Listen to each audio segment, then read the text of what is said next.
اپنے فیصلوں کو اللہ پر چھوڑ دو، مایوسی تمہیں چھوڑ دے گی۔ ہر حال میں اللہ کا شکر ہے۔ لوگ اس رمضان بہت کچھ مانگیں گے، اے میرے پروردگار میرے ہر نیک عمل کو میرے والدین کی بخشش کا ذریعہ بنا۔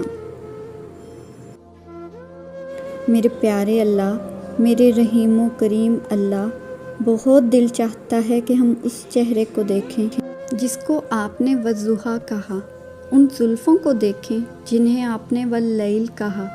یا اللہ، وہ چہرہ کتنا خوبصورت ہوگا کہ آپ فرماتے ہیں جب آپ آسمان کی طرف دیکھتے تھے تو ہم آپ کے چہرے کو دیکھ رہے ہوتے تھے۔ اللہ جی، ہمیں بھی اپنے محبوب صلی اللہ علیہ وسلم کی زیارت نصیب فرمائیں۔ ایک دن